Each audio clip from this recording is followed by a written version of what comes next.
Hello, my name is Rinon and welcome to my guide for the 7th Circle of Pandemonium Savage.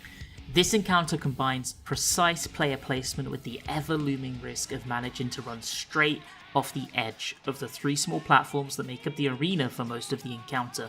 I believe these strategies should be fairly doable in Party Finder and that soon you're going to be moving on to Hephaestus. Let's get into it. The encounter will begin with a Spark of Life raid damage. This hit also applies a dot to all party members. The next cast will then be either a Condensed Arrow 2 or a Disperse Arrow 2. Both of these casts are tank busters, but Condensed Arrow requires both tanks to stack together and share the buster, whilst Dispersed Arrow requires both tanks to stay apart and individually take the hit. All busters throughout the rest of the fight will continue this trend, so you need to watch the cast bar. Blades of Atys will do a few mechanics all at once. First of all, a proximity damage from the centre. Secondly, the 3 platforms on northwest, northeast and south will begin to spawn. Lastly, 3 sets of exaflares are going to telegraph. You're going to need to move to the edge of this safe platform and prepare for a knockup. Either northwest or northeast is always safe. Find a platform between these 2 that has no exaflares aiming directly at it and move there. After this, the bridges are going to spawn. Forbidden Fruit will spawn a number of fruit on the arena which will soon turn into animals. The fruit with wavy lines on it is going to spawn a bird that will shoot a line AoE. The fruit with eyes on it is going to spawn an IO that is going to do a circular AoE covering its platform. Go to the front platform that has no egg in the centre of it, and split into 2 light parties comprising 1 tank, 1 healer and 2 DPS each. One group will stand next to the freshly spawned bird on the front side of the platform. The other is going to stand on the back outer side of the platform. This is going to dodge the line AoEs from all of the dashing birds and resolve the stacks. This is all followed by a tank buster and raid damage. Next, Abyssos will cast Inviolate Bombs. All players are going to receive an Inviolate Winds debuff and a Holy Bonds debuff. Holy Bonds is a 4-player stack, Inviolate Winds is a spread. Check the wind debuff specifically. 4 players are going to have 1 and 4 players are going to have 2, split between DPS and supports. Start on the back platform and have the players with the Inviolate Winds 1 buff spread on the edges, with the Inviolate Winds 2 buffs stacking in the middle. Then move to the front platform which dodges the bow of Atys Cleave and do the reverse on this new platform. Next up, the front bridge is going to break and another tank buster will follow. Forbidden Fruit will once again cast, which will spawn a number of birds which will cleave most of the arena's safe spots. There will also be a knockback from the back side of the arena. You are supposed to be knocked to a front platform and spread, but I honestly recommend shorecasting or arms lengthening this mechanic and using fixed safe spots and not moving an inch. This image should demonstrate it.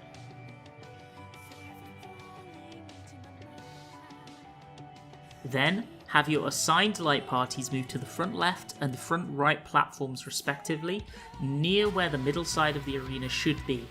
After a while, the bridges are going to break and Forbidden Fruit will spawn an IO fruit on each platform. Before they activate, killing the raids, a path is going to grow back in the centre of the arena and your groups can then take a step onto the path to the safe spot. After this, move to the back platform in preparation for a slam and a cleave. Move to the safe front platform. This is followed by a tank buster once again and yet another Forbidden Fruit. This Forbidden Fruit will spawn an IO on one platform and a Minotaur on each of the others, as well as a third Minotaur on the bridge. The 2 platform Minotaurs are going to target 2 players with tethers that must be stretched. If you are marked with these, simply take them over and behind the Minotaur on the other platform. 4 players will receive purple line tethers from the IO, and those players must take them to the platform with the IO, face them outside of the room, and spread. Lastly, 2 players will be unmarked and they need to come and stand close to the Minotaur in the middle in order to bait his 2 proximity AoEs between the 2 Minotaur platforms. That is to say, bait these AoEs away from the IO. After this, more exaflares are going to spawn and the arena will grow back into its full circular shape. 2 stack markers will appear on healers. Split into your light parties and stand slightly off center on the arena, just a tiny bit to the west and the east. A knockback is going to follow, The stacks will go off and the light parties can then take a few steps north to be directly behind the exaflares as they move through the arena. This is all followed by another tank buster. More forbidden fruit will spawn. This will spawn 4 bird eggs around the edge of the arena, and a number of towers will also spawn around the edge of the arena. The birds are shortly going to tether to either the 4 DPS or the 4 tanks and healers. After a while, the birds will dash those players and knock them across the arena.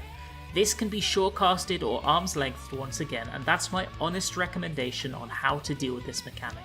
Ensure the bird is not angled to dash through either a tower or another bird, and then hit your knockback immunity.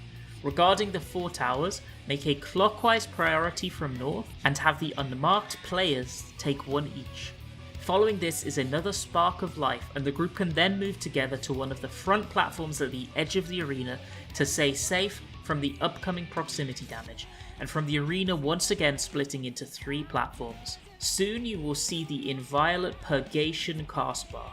This mechanic will require a little more explanation, but there's really a great strat that I want to showcase that is going to make it incredibly simple to execute. Once again, support and DPS groups are going to be affected by the same debuffs. You're going to have 2 Purgatory Winds debuffs, with a number between 1 and 4. 4 players will also have a 1, 2, 3 or 4 Holy Purgation. Alongside this, an IO is going to spawn on one platform, and 2 birds on the centre of the other 2. When a Purgatory Winds hits 0, you're going to explode for a small circular AoE around yourself, and you are also going to drop a delayed massive circular AoE that needs to be dodged by the raid in due time. Holy Purgation is a stack which will drop a delayed donut AoE, which is intended to be the safe spot for the next stack group from these massive puddles. The strategy that I suggest is by the group Sleepo Cat, which allows you to keep the entire group together for the entire mechanic and remove most of the thought processes that you might have needed in the past, and also makes the healing much easier. The group is going to move to whichever north platform has no IO and position like this, with the 4 players marked by Purgatory Winds 1 in the middle, north, south and lower outer spread positions. The other 4 players will take the upper outer spread position and stack together as a group of 4. Once all debuffs resolve, move all the way over to the other north side platform and replicate the exact same player placement, but this time with Purgatory Winds 2. After this second set of debuffs, there will be a heavy Light of Life raid damage. You will continue swapping between the 2 north platforms, carrying out this exact formation 2 more times. Once with the Purgatory Winds 3 debuff, and another time with the Purgatory Winds 4 debuff. After the 4th time, move once again to the opposite platform and all stack on the edge, mitigate the heavy raid damage again, and allow the final purgations to explode. This is going to successfully complete the mechanic. After all of this will come more forbidden fruits and a Prometheus' glare cast. We prepare for this by stacking up on the outer edge of the northwest platform and waiting until the end of the cast. Each of these markers is going to drop a number of AoEs which will then chase the group. So when the first AoEs appear, move to the inner side of the circle, and when the bridges regrow to give you a path, run all the way across to the opposite side. The final phase of this encounter combines complex combinations of the same animals that you've already seen in the past in very interesting patterns. I'm going to break down each of them. There are 3 in total, and what I feel are the most easily executable solutions to them. 6 Minotaurs are going to spawn, with 2 appearing on each platform, alongside 2 birds that will spawn on 2 platforms. First of all, find the platform that does not have a bird spawning, so the platform with only 2 eggs. Have players begin to gravitate to that area already. When the animals spawn, 4 players will be tethered by the Minotaurs on the other 2 platforms, the ones with the birds. Those 4 players are going to peel away from the group and take their tethers to the platform away from their Minotaurs and pull them to the other 3 animal platform behind one of the opposite Minotaurs in a safe area. The 4 remaining players are going to stand on the outer side of their platform to bait those proximity AoEs from their 2 Minotaurs, and when the AoEs telegraph, run further south on the platform to the safe spot which avoids both the cleaves and the line AoEs from the dashing birds. You can see exactly how it looks in this image here.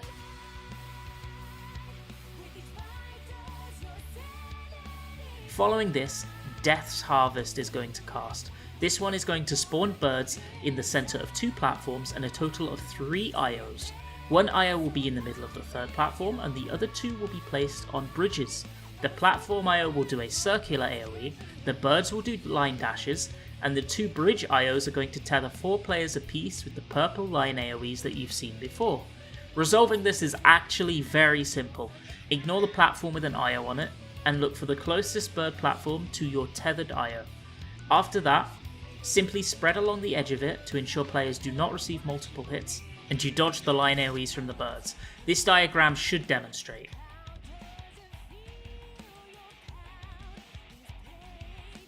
War's Harvest is going to follow this. An IO will spawn on 1 platform, 2 birds on the other 2, and 2 Minotaurs on 2 of the 3 bridges.